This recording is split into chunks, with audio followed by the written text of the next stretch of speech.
Welcome to Standard Deviation. Hi, Kevin. Hey, Ceara, you ready to rock and roll? Yeah. You ready to get this party started? Yeah. Before I pushed record, you were talking about ass, and I was like, shh, save it for the podcast. Yeah, the word ass has a modifier. I was thinking of WAP, Wet Ass Pussy, which is a noteworthy song, you could say. You just heard it for the first time yesterday. I did hear it for the first time yesterday. And you loved it. it was pretty catchy, I gotta say. It's super gross, which was great. I like how ffar things go sometimes. It's like, which the whole premise of the song is like, all right, that's edgy, I guess, for like a hit. And then it just gets worse from there. It's pretty or better. raunchy. Yeah. Anyway, I was scrolling through Instagram the other day, and I saw it was a picture of some boobs and some words at the top, and like they were on different lines. So like I just saw ass titties, and I was like, ass titties. I had to scroll back up because normally, I mean, there's a lot of boobs on Instagram. I just kind of scroll past, but I was like, I gotta see what ass titties are all about. Then I realized, no, it was somebody saying like these are fine ass titties or something. What? Fine ass titties, you know, like Foss? Sure, but the point is they're using ass as a modifier, like WAP, and it was just confusing. You mean an acronym? No, well, I don't know the technical grammatical term for it, but you know, as a Like A for something, S for something? No, not an acronym. Like instead of just saying nice titties, they're nice ass titties. You know? Oh, okay. And like if you leave out that hyphen, you know, Right. or if you have like a new line, you're drawing some confusion into the equation. I get it. Ass titties. Yeah, but I will say on the other hand, they got my attention because I was like, well, "What is ass titties? Sounds great." You know? I'm in.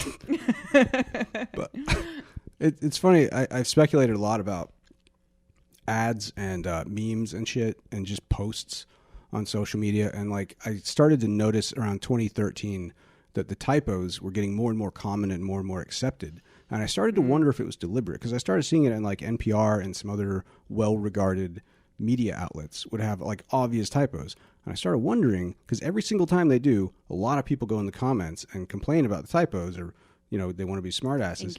Engagement, exactly. And then it's going to boost the, what is that? Oh shit. I think we lost video. Fucking hell. It says it's full. Hold on, let's pause for a second. And we're back. Okay, we're back. Sorry. Technical difficulties. That was my DJ voice. That was really good. Do it again. Thank you. No, you only get one per episode. Oh. So you're going to have to wait until next time. Toots. You always like that. Toots. It's so boorish. Boorish? Yeah. Yeah. I mean, I think... It's like you're some sexist from Boston. Yeah, in the 30s. Yeah. I think the only time I've ever heard somebody call someone Toots was Who Framed Roger Rabbit. That sounds about right. Yeah. But it sticks with you, you know? Mm-hmm. What were we talking about? That's a good movie. Ass. Oh, we were talking about whether or not media companies deliberately put typos in their... I mean, because when you see like something like NPR is posting like just a 20-word update and they can't handle apostrophes, it's like, what even is NPR anymore, you know? Yeah. But I do wonder if it's like a trick to game the algorithm because people comment and then that makes it more visible. And I think so. yeah, I see it too much. I saw one thing, and I don't know if this one of those things that's like, oh God, surely this wasn't deliberate, but I don't know how it could not be. So it was an ad for like silly straws, like, you know, kind of curly straws. Yeah. And you could customize them so they could say like a name or a word. And the ad had a little girl sucking out of a silly straw from a drink, and the word on it was dick. Wow. Yeah, and this was like a 8-year-old or something. Was this on Amazon? Facebook. Because remember, I think we've talked about some of the products on Amazon. Well, there are those like shirts Yeah. that are like computer generated, and they just kind of, there's not an actual person like putting stuff out. So you'll find like a kid modeling a shirt that says like cum slut or something fucked up like that. And that I can see is like a pure accident.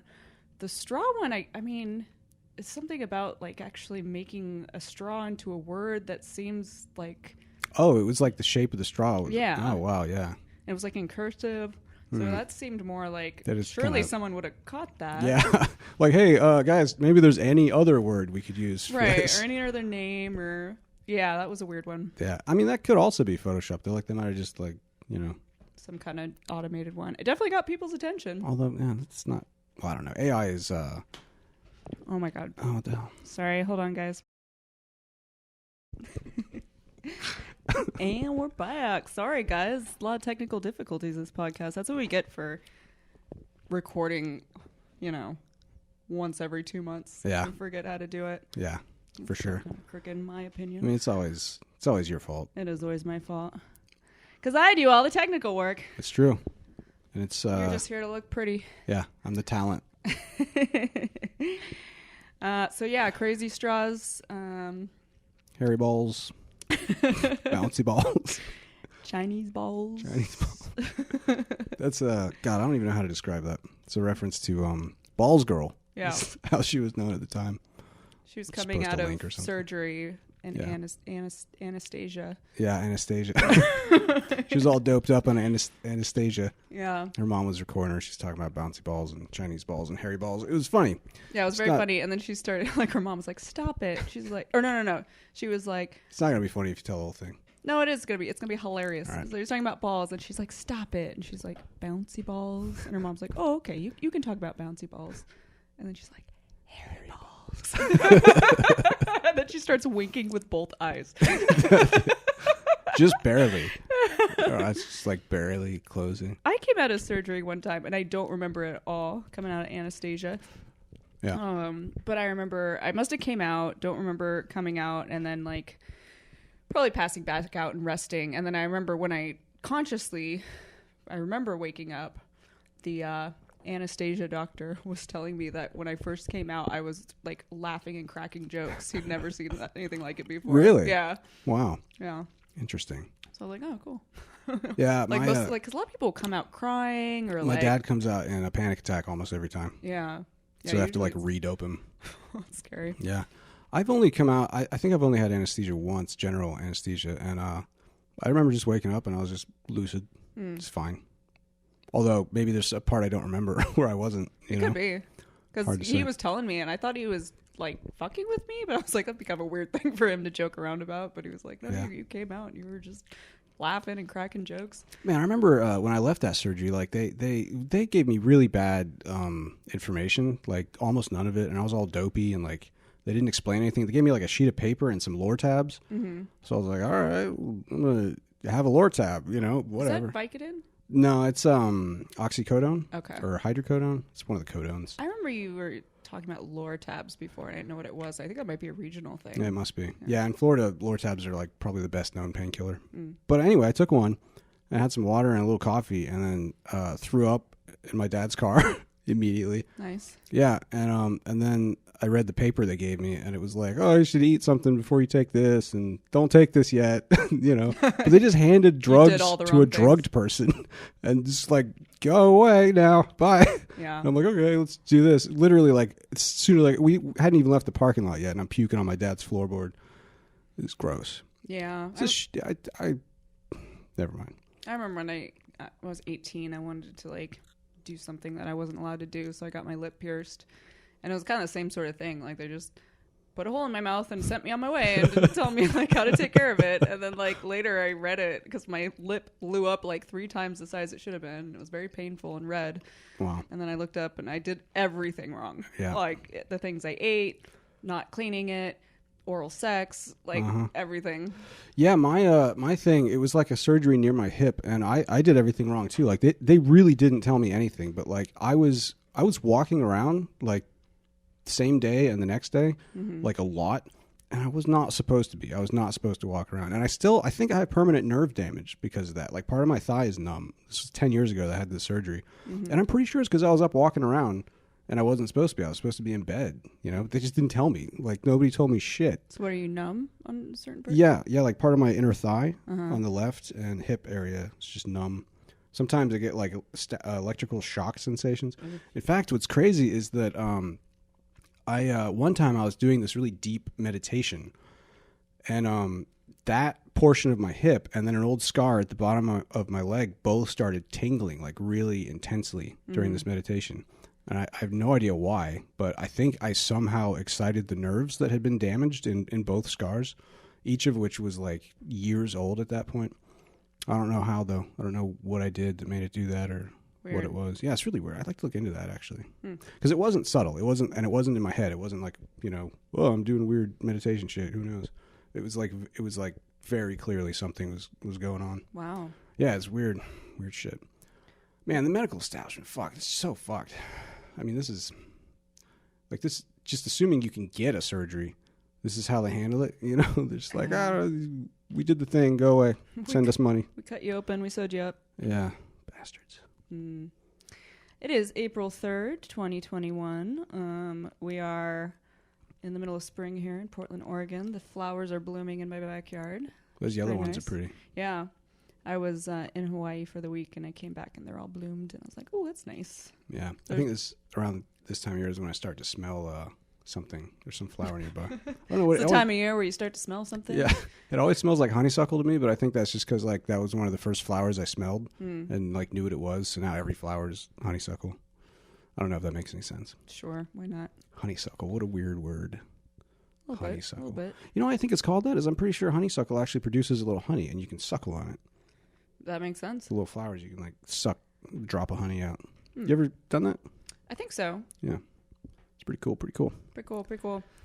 Yeah, so let's see. Here in Oregon, they are quickly rolling out the vaccine. We should be vaccinated this month. Yeah, that's what I hear. Real exciting. I'm excited for that. I'm excited to live my life again. I'm gonna get my first haircut. Ever? Since the COVID hit. Not ever. That's pretty funny. So funny. Funny guy. You should be a comedian. Yeah. Yeah, gonna go back to doing my nails, going to the gym. What else? I want to start jujitsu. Yeah. And now that I've been talking all this shit for a year, I should do it, because I've been like, oh, that's the only reason I'm not doing it is because this pandemic. But it's like, I started jujitsu probably 12 years ago, for those who don't know, and I've gone like once, maybe on average, maybe every 2.5 years. I'll go for like a month. So like I've had grand total of like maybe 6 months of training in 12 years. Yeah, I was gonna say, I mean, you were talking about going to the jits. I'm gonna start calling it the jits. The jits. Going to the jits before COVID, and you were not. So. Yeah, I mean, I did when I first moved to Portland. I did go to 10th Planet here in town, which was very cool. What, once?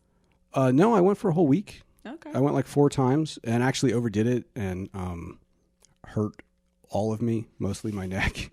One of my ears was just so battered and bruised. That's when I started wearing headgear, because those headlocks. I had one sparring match with this girl who does competitions. That's one of the things about knowing like what different people at different schools do, like what their thing is.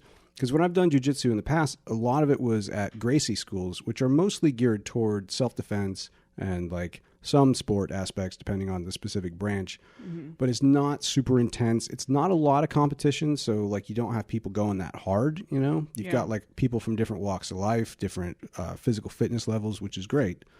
But then you go to a school like 10th Planet Portland, and like those people are killers. They're like professionals, and you got to like learn who to spar with and how to spar with them without breaking your neck and losing an ear in the process, because they go hard, because they're like prepping for competition all the time. I was fresh meat, new white belt in town. Well, I mean, aren't they aware of that? Like, aren't they careful with noobs or people yes who haven't and done it no. in a while? The thing is, this is actually a part that we should have my friend Rebecca on here, Beans, to talk about this, because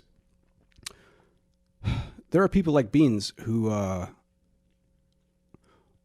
very, I don't know if strict is the right word. Yeah, they're strict about who they will spar with. And if somebody like rolls too hard or just whatever, gives them a bad vibe, or they stink, a lot of people don't wash their gi enough. Ew. Yeah, then she'll just be like, sorry, we're not going to spar anymore ever, And like, I feel like... Well, surely if they stink, wouldn't she first say, just wash your gi? Oh, I don't know. I mean, I don't live in her head, but... Okay. The point is, like, when I found that out, I was shocked by that, because I just assumed that whatever bullshit you encounter in the gym, like, that's how you get better, is you just deal with it. But I'm starting to realize that's kind of like a unhealthy man mentality, Yeah. Where like I'm just a little too willing to take abuse, because there occasionally are sparring partners I have in class who are not good, but they're like really strong or something. Like there was this blue belt I used to spar with who broke my toe, and I think he cracked one of my ribs, and like he wasn't good. He was just a big lunk, but he was probably, I don't know, he had like 80 pounds on me, and he could just like toss me around without ever learning technique. Fortunately, those people do plateau at a certain point.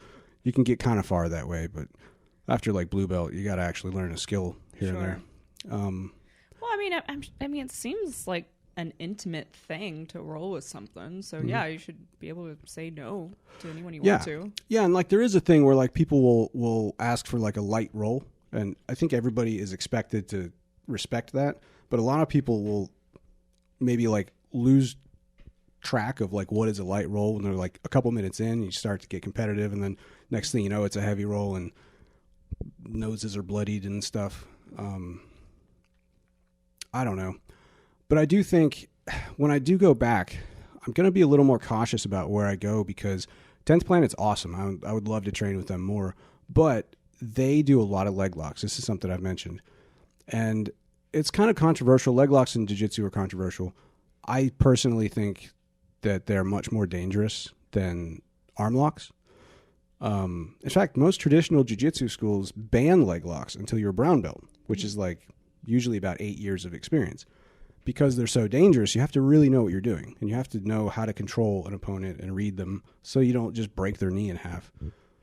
And like 10th Planet, they're really cavalier about it. They do leg locks on day one. In fact, the first time I trained at 10th Planet in Alabama, I popped my ankle. It's leg lock day. Yeah, it's every day is leg lock day. They start literally day one with leg locks.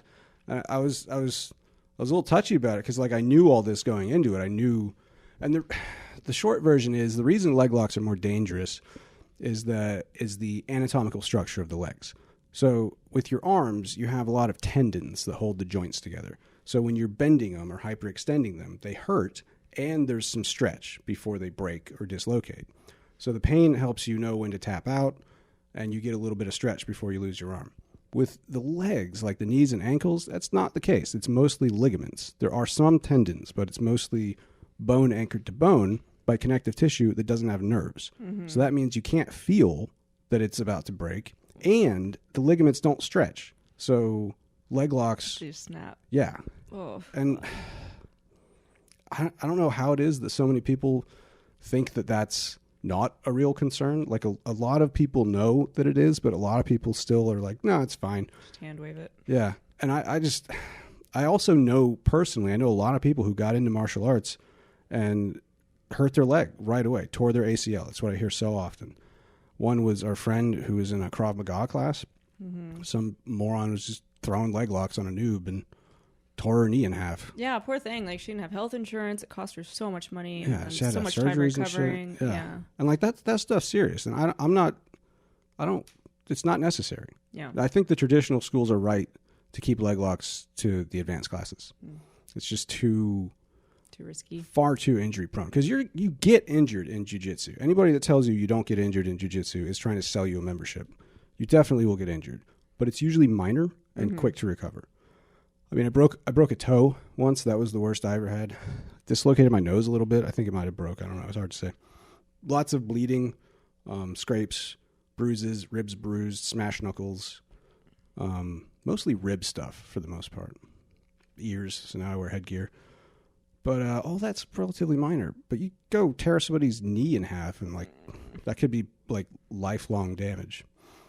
Anyway, so I'm going to pick my school differently. I'm not just going to go to the one that's cool, and it's Eddie Bravo's school, and like, this is cool. It's like the weird, edgy jiu-jitsu guys, which is why I went in the first place. I wonder if you could just like set that boundary, like with people that you roll with. Potentially. Like, but I mean, if I try to say no leg locks, I mean, like I'd have to sit out every other class, you know, like this is just the wrong school if you don't want to do leg locks. Yeah, I guess so. But I mean, I imagine you could maybe like say that, and then it could be up to them to be like, this isn't the school for you then. Yeah, but I already know. I mean, their specialty is leg locks. Oh, okay. That's like their thing. It's that and we just love injuring people. It's that and the no-gi aspect. So they wear usually like just tights or like shorts. So there's no uniform, there's no gripping on clothes like you have with traditional jiu-jitsu, which is good. There's also a debate about like which one's better. I don't think either is better. I prefer training in a gi because it simulates clothing. That's why the uniform exists. And if I ever got in a street fight, probably we'd both be wearing clothes. So it's better practice. Yeah, that makes sense. On the other hand, people point out that no-gi training is great for MMA practice because you don't wear a uniform. You wear like shorts in an MMA match. So it's good for that.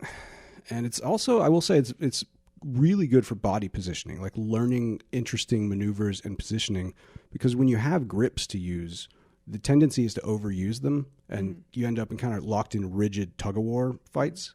Whereas when you can't grip anything, you have to like really learn leverage and movement and locking joints against joints in a much more fluid way. So it's great for that as well. But anyway, when I go back, I'll probably find a school closer to the Gracie mentality that's more focused on self-defense combatives, weapons training. Weapons training? Yeah. Like the Gracie combatives self-defense courses are top-notch. They train like cops and military about things like, armed combat with rubber weapons, but knives and guns. They teach you, how to fight. Oh, that's cool. Yeah. Because I always thought the joke with like the jits was that, in a way it's a great equalizer. Like if you're well trained, it doesn't necessarily matter if you're, 100-pound woman, you could potentially take on a guy twice your size. Yeah. But they have a gun. Yeah. Yeah, it's you're fucked. They could it's like that scene in Indiana Jones. Right. Just like shoots them. Yeah. But that's cool. Yeah, that is to some extent true, but there are ways to deal with that as well. Yeah, not always, for sure. Like if somebody knows how to wield a handgun and they want to shoot you, you're screwed. Right. But if they don't know, which most people don't really, most people with a gun that's going to attack somebody with a gun, probably amateurs. Yeah. Professionals don't go around like robbing people with a gun or whatever. So then there's a lot to learn.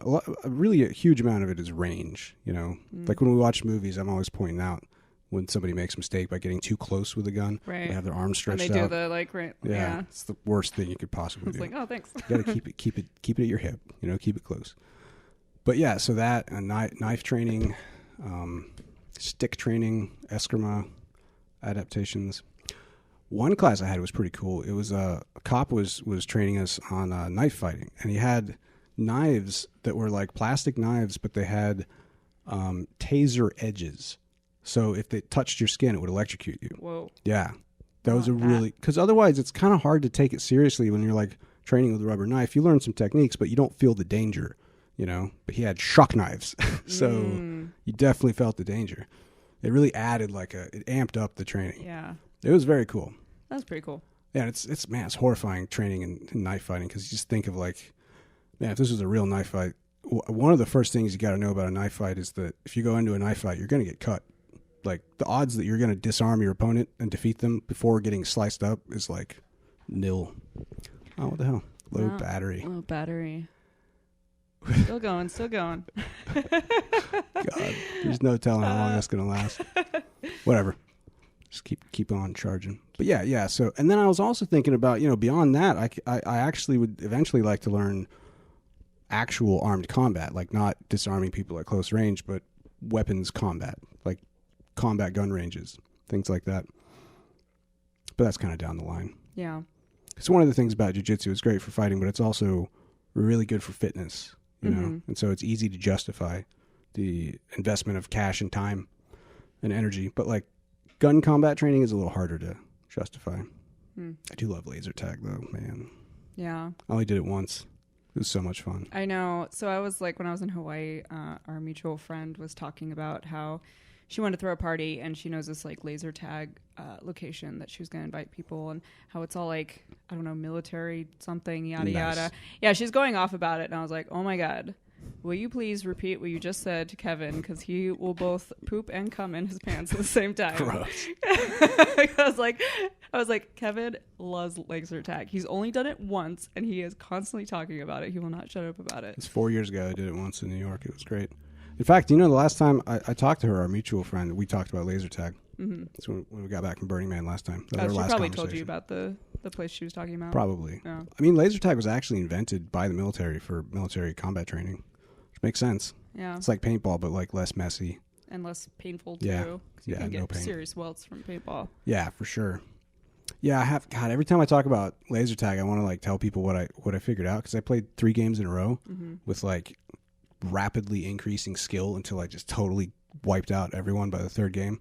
And I want to tell everybody how I figured it out, but then I'm like, I got to keep my competitive edge. You know? You don't want to give away your secrets. Yeah, like what if you and I go fight and you know all my secrets? Well, luckily for you, I don't really listen to you, so you That's a could good probably point. tell me. And Yeah, and you just forget anyway. yeah. No, I can't share my secrets. Not yet. Yeah, not a recording. I would just listen back. Yeah. I wonder if there's like laser tag competitions. Oh, I bet. Oh my God. I mean, there's paintball ones, so I have to do that. I mean, anything you can make competitive, I'm sure they are. It's my next career, professional laser tag. I mean, I don't want to brag, but I got really good really fast. Yeah. I started off, there were like, I think there were about 13 people, and I was like 10th out of 13 in the first game, so I did poorly. Then the second game, I was 3rd, and then in the 3rd game, I was 1st by, I think, 40 points. So very rapid improvement. Totally bragging. I really want to tell everybody how I did it too. Kevin lives in like the wrong type of world. Like we watch like Walking Dead, and he just like his eyes just like light up. He's just like, man, I would just thrive in an environment like that where it's just survival. They're so bad at killing. Every time somebody gets killed by a zombie, I'm like, fucking come on. Like really, really, a zombie got you. Especially like later on in the series. Yeah, where they're so savvy. Well, and then they get so like savvy and on point with it, and then it's always just like one lone zombie coming at him at 2 miles an hour. Just, like, just from around a tree, just reaches around, tears their flesh. It's like, come on, man, it's dead. Like, how do you lose to a dead organism? But I mean, probably 8 years ago, I started writing a manual for how to fight zombies. Of course. Largely theoretical. But then I realized, like, really, if it was going to be a zombie apocalypse survival manual, I really had to talk about how to fight humans. You know, like living people. Like The Walking Dead. They're so much more dangerous than zombies. I know my strategy. Oh, yeah. I remember your strategy. My strategy is the Rosita strategy of Walking Dead, which is just find the biggest, strongest man with all the guns and trade sex for protection. Yeah, it's a good strategy. Yeah. I gotta say. Yeah, I've thought about like what if I lived in that kind of world, or like, I don't know, the Wild West, or like a Game of Thrones world. Like what kind of crazy person would I become, you know? I'd probably be like one of those weird, I'd be like Michonne. I'd be like a weird lone assassin in the woods with chained up zombies and a samurai sword. I'd like to think I was Michonne, but realistically, I'm a Rosita. Yeah, that's fine. I mean, Rosita's a badass too, you know. Yeah, I mean, I would try to like learn some things too. I wouldn't, be so helpless. But definitely, if like it, zombie apocalypse just sprung at me, I'd be like, oh shit. You got to hedge your bets. Yeah. And I mean, you could take like the Sarah Connor approach from Terminator, where she found out her son is going to save the world from the machines. And she's like, well, I'm a waitress. What do? She started shacking up with militants and militiamen and learning from them and learning like vehicle repair and weapons maintenance and tools. And that's the way to go. Yeah. I remember telling my friend Ray about my zombie strategy. He looked so disappointed. He's like, what? It makes I'm sense. like, I could pretend I'll be some like badass sniper Moshen type, but really like that. I mean, that's how I'm going to start out at least. Yeah, sure. You would. I mean, there's certain things to watch out for even in that situation, because a lot of times the biggest, toughest guy is a tyrant. Well, he's a flash in the pan. Like it's kind of like we talked about with Jordan Peterson and his dominance hierarchy theories, where when you have a dominance hierarchy that's dominated by strength, it's very unstable because there's always somebody bigger, stronger, or just meaner ready to take charge. And then somebody kills him and takes charge. Right, because you become like a target. Yes, exactly. Yeah. And especially if you're not competent at leadership, you're just constantly getting attacked. Yeah. So you got to, Yeah, try to find someone who is also like smart, not just some ogre. Yeah, if you could find somebody with like leadership experience and brains, like maybe, I don't know, former, like Special Forces would be a great example. Special Forces soldiers are trained in like a lot of special technologies and modalities. Like you've got, they're actually cross-trained in medicine, demolition, construction, hacking, leadership, and weapons, which is just like the broad level skills. And then within that, they're also trained a lot in languages, culture, and leadership, because primarily what they do is they go to foreign countries and train the locals to become an insurgent army. That's like the core function of special forces, to rise up their own terrorist units, essentially, to take down foreign hostile governments. So like somebody with that kind of experience would be perfect. Yeah. Even if they were just like not necessarily a team lead. It's a lot of good cross training. Yeah. I've read books about it, so, you know. So you're basically an expert. More or less. I mean, I don't want to brag. I'm also really good at laser tag. All right. I'm afraid that this is going to die. So I'm going to pause once again and get a charger for it. Cool.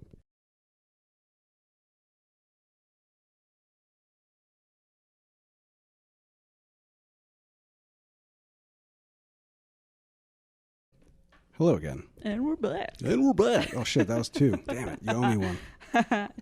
Now you don't get one next time. I'm going to withhold it. Darn. Well, the next one is just going to be smooth sailing. Yeah. No technical difficulties. You know, I just realized I have no idea how long we've been recording now. It's been like 30, 40 minutes. Cool. Yeah. All right, what's next? So we can do some listener questions. We had a pretty good listener question from a guy named Todd. All right, Todd, let's hear it. All right. So first of all, he complimented us on being the most objective, reasonable thinkers on the planet. Whoa. I think were his exact words. Wow. He's right. Yes. And then he threw us a curveball, which I thought was kind of cool. So he asked us if we have any pseudo-science guilty pleasures, and what are they? Why don't you go? Tarot cards would be mine. It's not really pseudoscience. I think it is. I mean, in a way, I guess. I just mean it doesn't even rise to the level of science, like even fake science, you know? Well, I mean, it is. I mean, it's woo. Okay, so here's what I think about tarot cards. First of all, they just kind of look cool. They're fun. Yeah. And I do not believe that there is like anything supernatural going on with the cards. I don't think that they're connected to me or the universe or anything. But after talking about it with you, I've decided that the way I look at it is almost like how you look at art. So when you're a kid and you see like a painting or a piece of music or something that the adults are just like, this is so amazing, and you don't really get it, usually the reason you don't get it is because you haven't lived. You know, you haven't had experiences like love and heartbreak and fear and that sort of thing. And it's usually you have to kind of live your life a little bit before you can appreciate some art. And the reason you appreciate it is because you're putting your own experiences onto it, and then you relate to it in that way. So with tarot cards, I kind of look at it that way. It's like I'm pulling out a card, I'm reading the meaning of it, and it's not that I think anything magical is happening. It's that it's kind of, I am putting my own like thoughts and feelings and experiences onto the card, and it helps me to perhaps look at it in a different way, the way art does.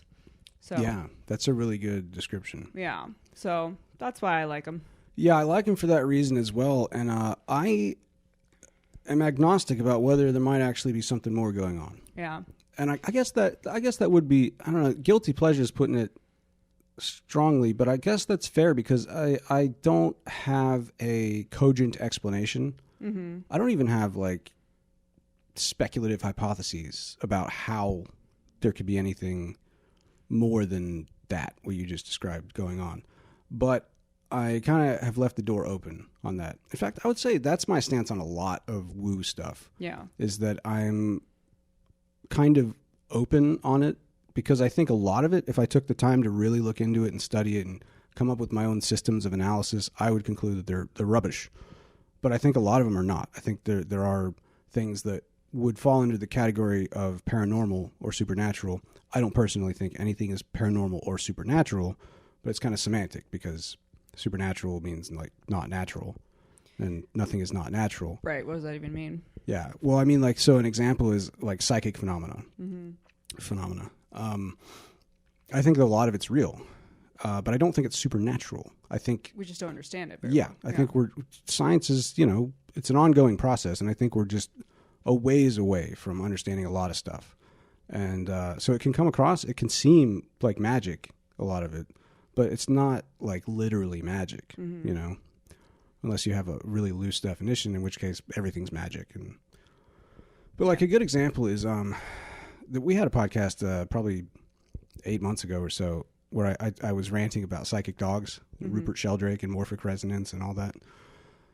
And this is a great example for those who are curious about real scientific approaches to paranormal phenomena. I would say Rupert Sheldrake is the place to start. This was a guy who he was a traditionally trained, I think, biochemist or biophysicist. I think he got his PhD from Cambridge, I think in like the 70s or something. And at some point along the way of his traditional scientific training and publishing and research, he started to realize that a lot of the models and dogma in the scientific world are false, and that people are just kind of stuck reinforcing old frameworks because they're afraid of being ridiculed for saying weird stuff like they're psychic dogs, or just they're closed-minded, whatever.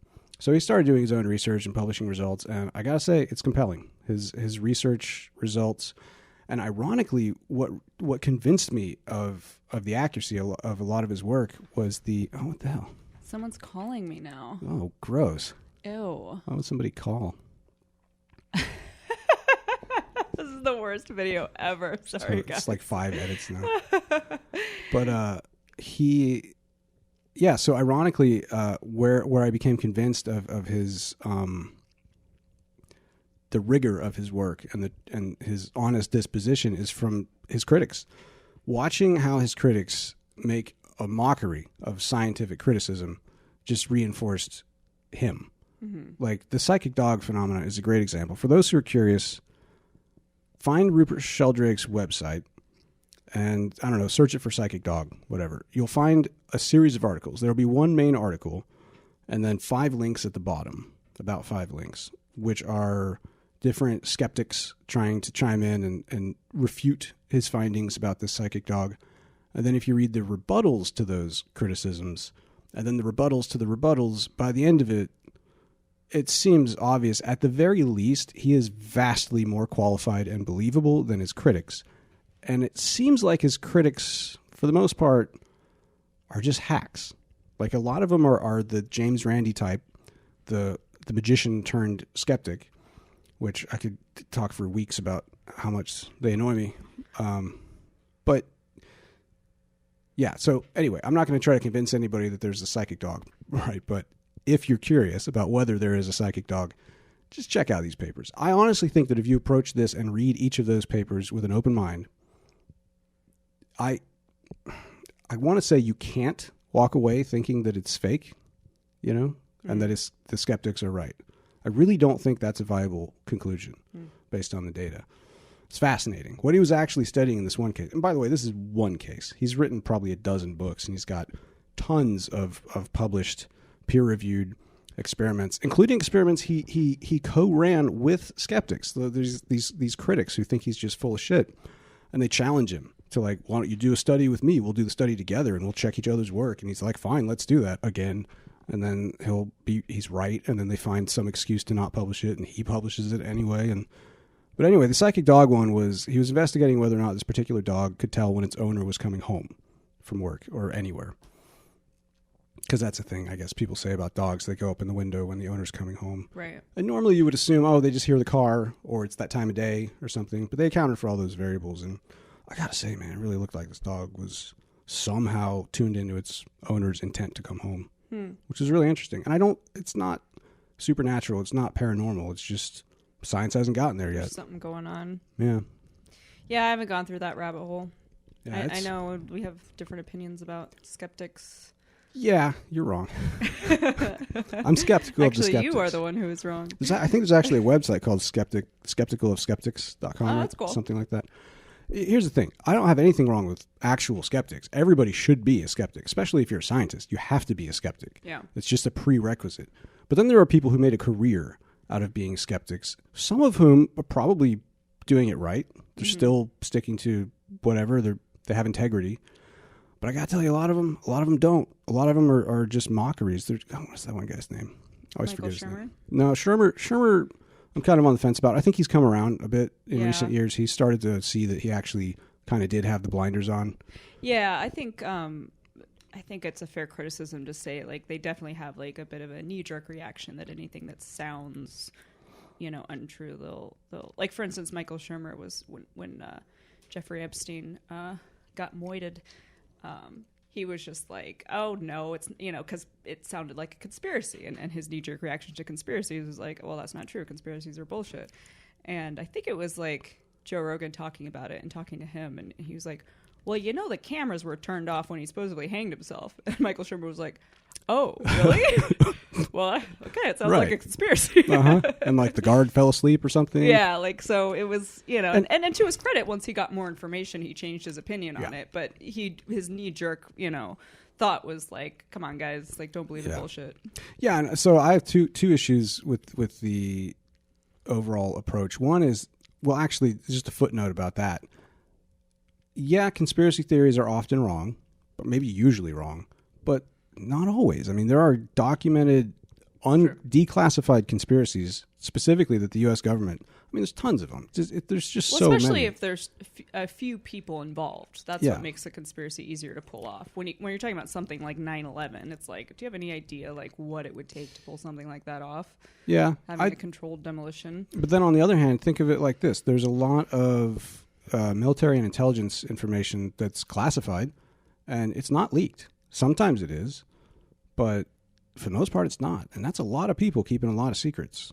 Just the idea that it's not possible for people to keep secrets, it just flies in the face of history. I know it's possible. It's just the more people that have to keep a secret, the less likely they'll be able to pull it off. Especially if it's a big one, like aliens or something.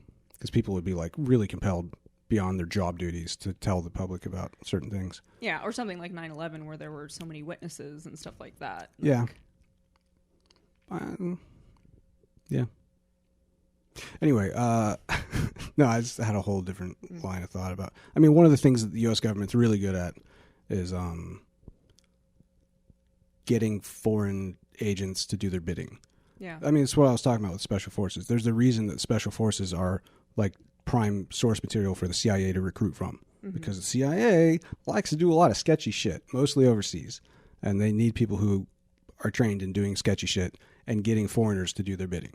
And, terrorist attacks are one of them. I mean, there's Operation Northwoods was, I think it was under Clinton, if I'm not mistaken. It was a State Department plan. It was a conspiracy to create a false flag attack on America. Who were they going to frame? God, Russia, maybe? I don't know.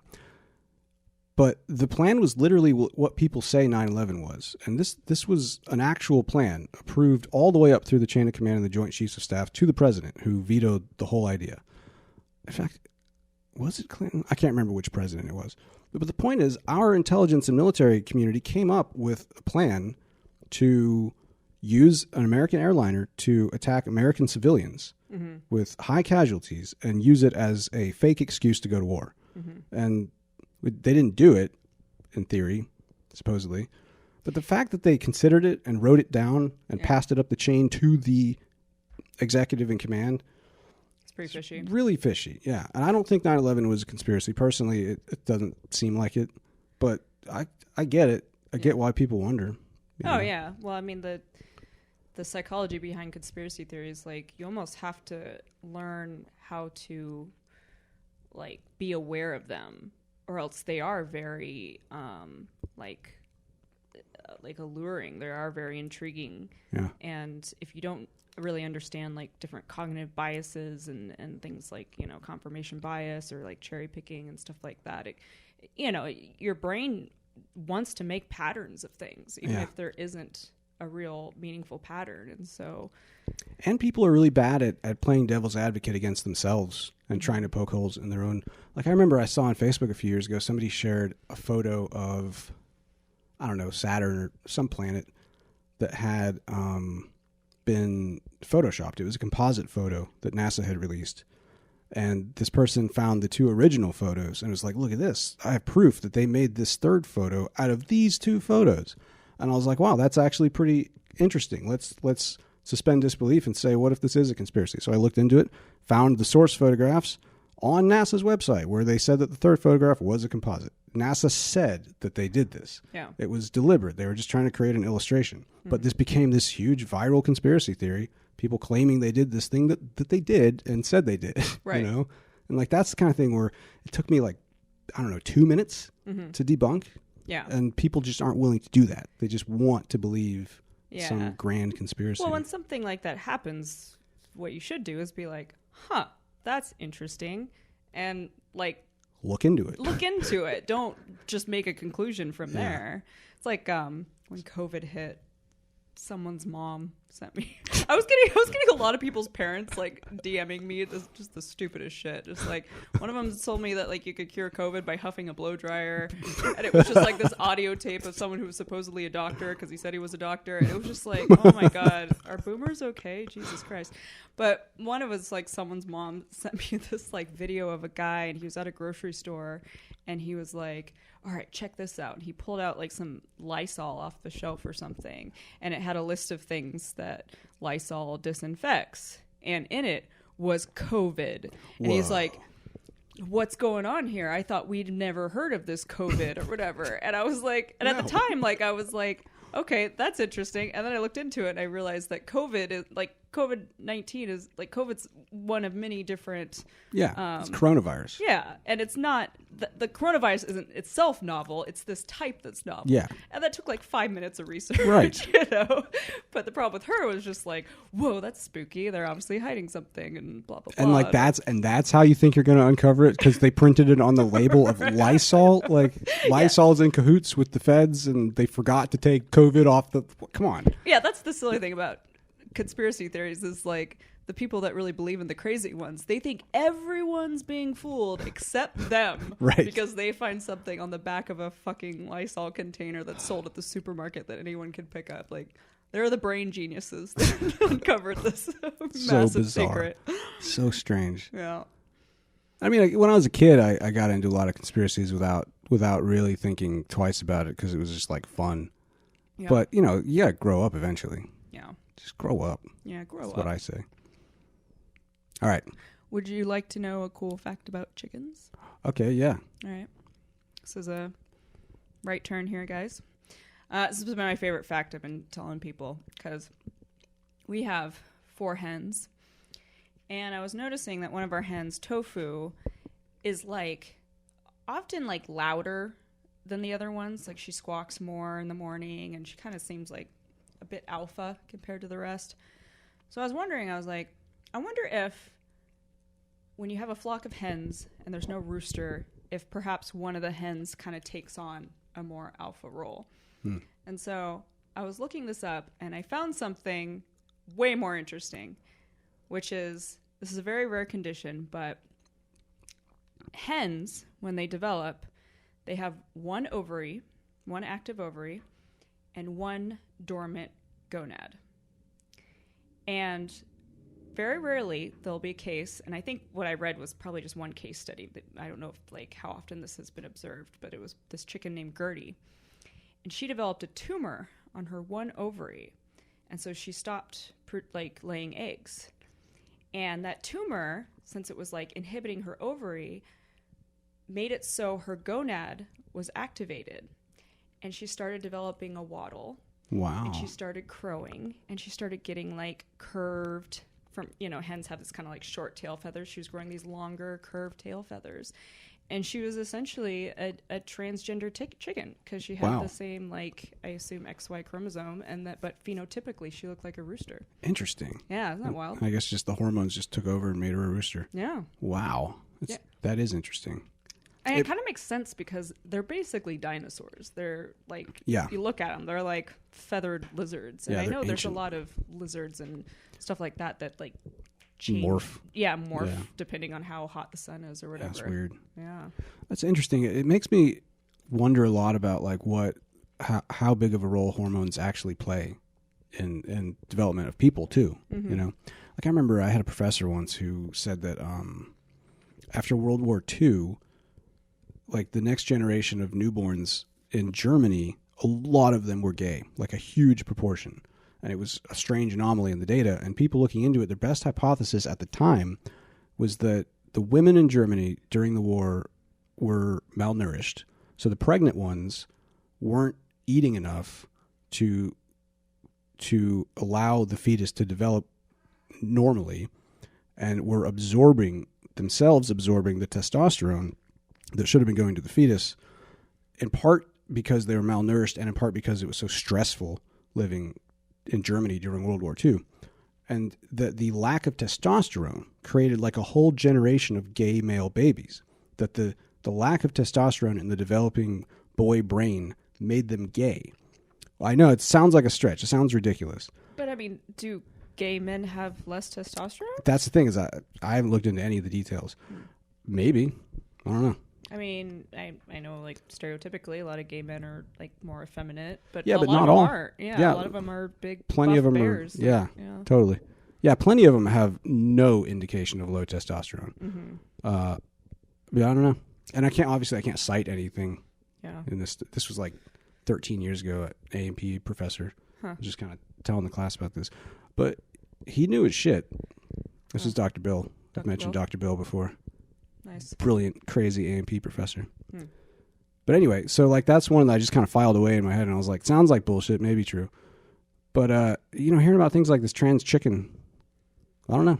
Yeah. It's like if you can, your whole gender. I mean, granted, humans aren't as malleable as a chicken, obviously, because I don't know of any humans that spontaneously transition to a different gender. Well, and then I made the point that, like, okay, chickens are basically like lizards, but then why are there human trans people? Like, obviously that's a thing. Yeah. I wonder if there's cases in the, like, amongst other mammals of transgenderism.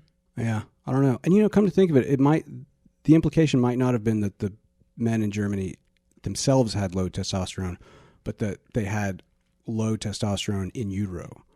And that might have, I mean, I don't really see how. Yeah. But so much of what is that? Low battery again. Oh my gosh. I just plugged it in though. We're just totally cursed. I know we are. This is a cursed podcast, guys. Sorry. All right, let's just wrap. You want to wrap it up? Okay. But send us more listener questions, everybody. Yeah, if you guys know anything about other transgender mammals besides humans, let us know. Yeah, or if anybody has the skinny on this weird German phenomenon I'm talking about, be curious. Phenomenon. Every time I always get the wrong one. Anyway, thanks for listening. Thanks, guys. Bye. Bye.